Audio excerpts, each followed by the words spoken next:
Assalamualaikum warahmatullahi wabarakatuh. Ila hadratin Nabiil Mustafa Muhammadin sallallahu alaihi wasallam wa alihi wa ashabihi wa azwajihi wa ahli baitihil kiram.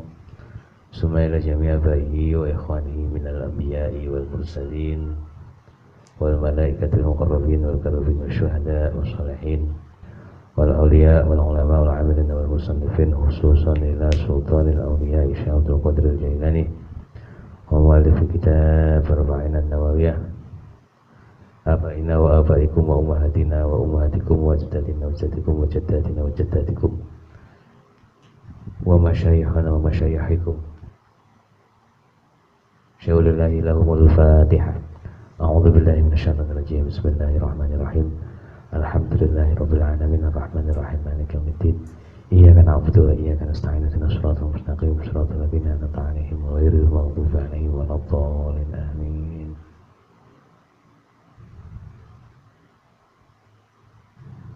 Bismillah. Alhamdulillah.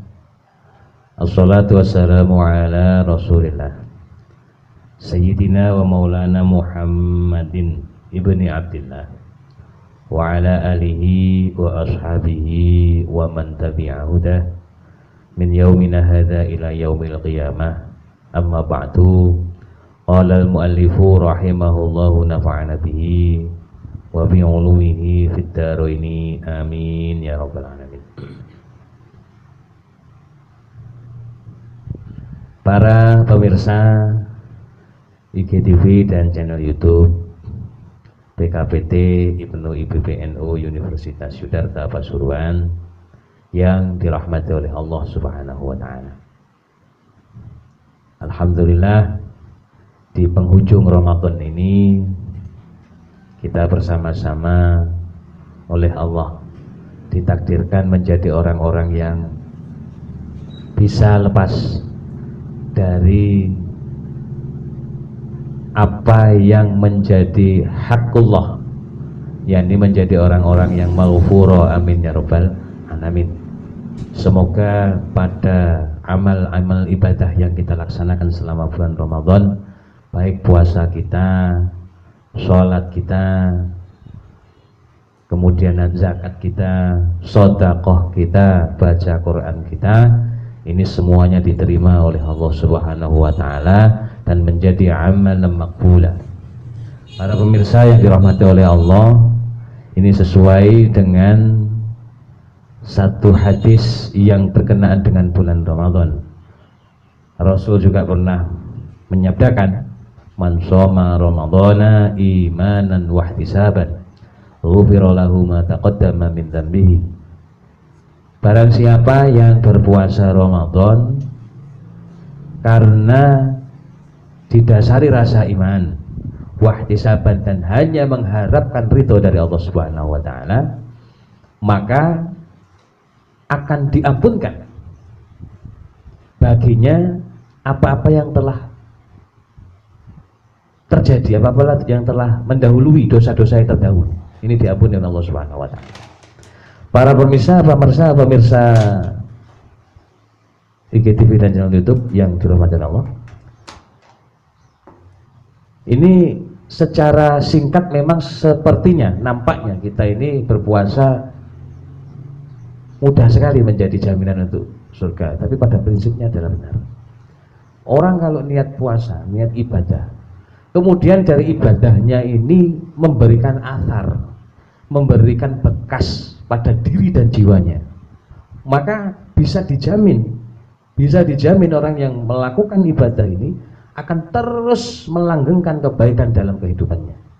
Begitu juga dengan puasa. Kalau memang puasa ini menjadi menjadi ukuran ibadah orang ini tadi bisa memberikan keberlangsungan ibadah dan pribadi yang lebih baik pada pasca Ramadan, maka menjadi jaminan bahwa orang ini bisa dijadikan sebagai orang yang bersih dari dosa-dosa. Tetapi sekali lagi, hadis ini hanya berkutat pada masalah-masalah yang hubungannya dosa antara makhluk dengan al-khaliq. dosa yang dilakukan oleh makhluk dan diampuni oleh Sang Khalik. Dosa kita semua kepada Allah Subhanahu wa taala bisa jadi sudah diampuni. Tetapi sekali lagi Allah mengatakan tidak akan pernah Allah mengampuni dosa-dosa yang ada hubungannya dengan anak Adam kecuali yang bersangkutan memberikan maaf, yang bersangkutan meridhokan dan mengikhlaskan apa yang sudah pernah terjadi antara orang satu dengan orang yang lainnya. Ini menunjukkan bahwa ketika orang sudah berpuasa di bulan Ramadan, kemudian mengeluarkan zakat bagi yang muzaki, mengeluarkan zakat untuk membersihkan diri. Sekali lagi, zakat ini adalah pembersihan diri. Apalagi di penghujung Ramadan ini, sebenarnya kewajibannya yang mulai awal Ramadan sampai sekarang, sampai di penghujung Ramadan, sebelum matahari terbit pada hari raya Idul Fitri. Nah, ini ada kewajiban mengeluarkan zakat. Zakat sendiri dibagi menjadi dua, ada zakat mal, ada zakat fitrah. Kalau zakat mal ini kita kembali kepada ayat Al-Quran, khudh min amwalihim shadaqatun tutahhiruhum wa tuzakkihim biha. Ambillah sedekah, baik berupa harta benda atau ketentuan yang ada ya. Kalau memang mal ya harta benda kita, kalau memang fitrah ya sebagaimana sudah ditentukan menggunakan bahan pokok. Kalau memang bahan pokok ini agak mengambil dari sisi yang mungkin mencari yang lebih bermanfaat, maka bisa menggunakan mata uang ya, karena mungkin lebih anfak. Apalagi seperti musim pandemi seperti ini, bisa sama-sama manfaatnya. Bahan pokok juga manfaat, uang juga bermanfaat bagi mustahikin ya kan? Karena pada prinsipnya sekarang memang dibutuhkan kedua-duanya. Ini sangat mungkin sekali bagi kita untuk berzakat. Ini orang yang sudah melaksanakan dua zakat ini tadi perlu kita keluarkan. Kalau memang ada nisab dan ada kholnya zakat mal. Ini pada prinsipnya zakat mal itu membersihkan, tutahhiruhum bihim, tutahhiruhum wa tuzakkihim biha. Jadi harta benda kita yang kita punya, di mana ada hak orang lain, kita bersihkan dengan zakat mal. Kemudian zakat fitrah ini apa yang ada pada diri kita, ini kita bersihkan dengan zakat fitrah. Kalau boleh saya kasih gambaran umum cerita. Kalau kita punya kendaraan, roda 2, roda 4, rumah, tanah, bangunan dan lain sebagainya. Paling tidak 1 tahun itu kan ada pajak bumi bangunan, pajak kendaraan, terus apa lagi? Pajak kendaraan bermotor roda 2, pajak kendaraan bermotor roda 4 dan lain sebagainya. Itu pajak. Nah, untuk ini oleh Allah kita diberikan kewajiban untuk pajak apa? Pajak nafas kita setiap hari yang kita gunakan selama 1 tahun ini. Oleh Allah diberikan kewajiban untuk mengeluarkan pajak diri kita yang berupa nafas ini, agar kalau tidak kita keluarkan, kalau zakat ini kita keluarkan, maka selain membersihkan diri, membersihkan sebagai tanggungan pajak kita kepada Allah, membersihkan diri kita juga. Tapi kalau pajak kan tidak ya, selesai pajak itu ya memang untuk ketentuan yang sudah ada. Tapi kalau ini enggak, pajak nafas, nyawa itu kita, ini kita keluarkan. Apalah artinya? Artinya satu sok yang kita keluarkan untuk fitrah ya kan, macam-macam ukurannya aja. Ada yang 2,5, ada yang 2,7, ada yang 3. Tapi kalau mau ambil yang paling aman ya 3 itu paling aman. Kenapa? Karena pada 3 kilo ini dikatakan mepet dengan hadnya satu sok juga tidak, agak sedikit ihtiyat, jadi lebih aman. Kalau 2,5 khawatir kurang, 2,7 khawatir ngepres, ya 3 itu paling enak. Kalau yang lebih ya mungkin yang 2 berapa atau 3 itu sudah menjadi zakat fitrah, lebihnya itu bisa menjadi sedekah. Gitu aja, gak repot ya, gak repot ini. Terus itu adalah kewajiban mengeluarkan zakat. Setelah pelaksanaan ibadah ini selesai, puasa selesai, kemudian kita menjalankan sholat Idul Fitri. Untuk para pemirsa, himbauan pemerintah yang bagaimanapun itu, mari kita jalankan bersama. Kalau memang ada himbauan untuk tidak keluar dari rumah dan menjalankan ibadah sholat Id di kerumunan massa, mending tidak keluar. Tapi kalau memang di zona situ masih zona hijau dan masih diperbolehkan, ya silahkan saja, tidak apa-apa.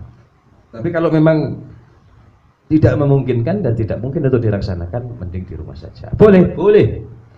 Sholat sendiri pun boleh di rumah. Asalkan kalau sholat sendiri tidak pakai khutbah. Nah kalau khutbah yang dikhutbahi siapa, yang khutbah siapa. Nah, ini kan lucu nanti akhirnya. Ya kan, nggak usah pakai khutbah. Nah, kecuali kalau ada jamaahnya. Gitu. Terus amalia dan tata caranya bagaimana ya? Sebagaimana yang pelaksanaan sholat itu.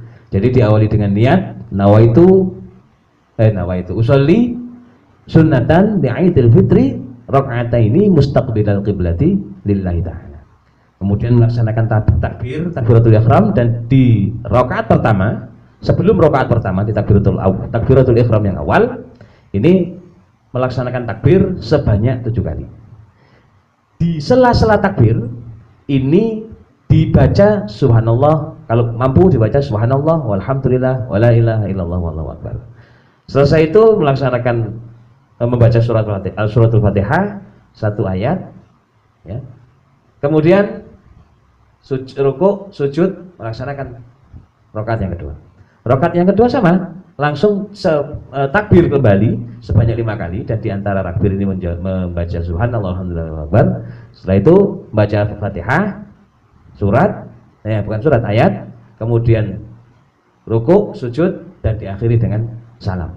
Setelah itu tidak usah pakai khutbah. Nanti khutbah, kalau khutbah yang dengarkan apalagi cuma anaknya, itu bukan khutbah. Nah, itu kalau orang Jawa bilang jagongan.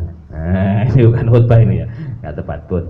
Setelah itu kita diminta sesuai dengan kembali audah ilal fitri, kembali kepada fitrah manusia yang suci dan tidak mempunyai dosa baik kepada Allah maupun kepada sesama. Kita disunahkan untuk silaturahmi.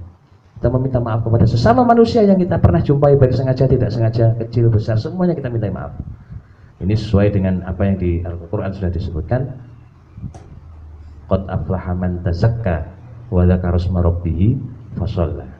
Orang yang sangat beruntung, sudah dianggap beruntung siapa? Man tazakka, yang malam harinya mengeluarkan zakat. Qad aflaha man tazakka wa dzakara isma rabbih fasalla. Kemudian dia berzikir dengan menyebutkan dan mengagungkan asma Allah, dan ditutup dengan sholat itu. Ini insya Allah kita semoga pada Ramadan ini kita keluar dari Ramadan menjadi orang-orang yang diampuni dosa-dosanya oleh Allah Subhanahu Wa Taala, baik dosa yang berhubungan dengan Allah Subhanahu Wa Taala maupun dosa yang ada hubungannya dengan hakul adami. Kalaupun silaturahmi repot antar daerah yang terkena PSBB, sudah nggak apa-apa, daripada nanti kita itu masuk ke fase PPBSB. Ini yang nggak enak. Kalau PSBB apa itu? Pembatasan sosial berskala besar. Kalau PPBSB nggak enak. Pembatasan fisik berskala super besar. Kapan? Kalau sudah kita meninggal, masuk kuburan, siapa yang mau mendekat? Nggak ada. Ini PPBSB. Pembatasan fisik berskala super besar. Nah, sebelum kita masuk ke situ, kita bersihkan diri kita. Kalau tidak bisa silaturahmi, tidak apa-apa. Kan ada media, ada media sosial dan lain sebagainya. Para pemirsa rahimakumullah, sekali lagi semoga apa yang kita lakukan selama bulan Ramadan ini, apa yang kita jalankan selama bulan Ramadan ini menjadi amal-amal ibadah yang diterima oleh Allah Subhanahu Wa Taala, dan menjadikan kita orang yang al-autu ilal fitrah, dengan satu harapan doa, taqabbalallahu minna wa minkum taqabbal ya karim. Secara pribadi, apabila dalam penyampaian mulai awal hingga akhir, saya Sulhan Mahmudi selaku pembina PKPT PBNU Universitas Yogyakarta, mohon maaf lahir dan batin. Semoga apabila ada salah kata mohon dimaafkan, apabila ada tidak berkenan di hati Anda semua, secara pribadi saya mohon maaf yang sebesar-besarnya, sehingga semoga kita menjadi hamba-hamba Allah yang sesuai dengan janji Allah, al-muttaqin, yang bertakwa, dan bersama-sama kita dengan para ulama, syuhada, sholihin di surga Allah Subhanahu Wa Taala. Amin ya rabbal alamin.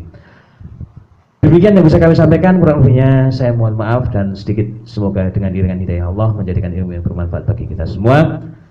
Allahu a'lam bishawab. Akhiran, wallahul muwaffiq ila aqwamit thoriq. Wassalamualaikum warahmatullahi wabarakatuh.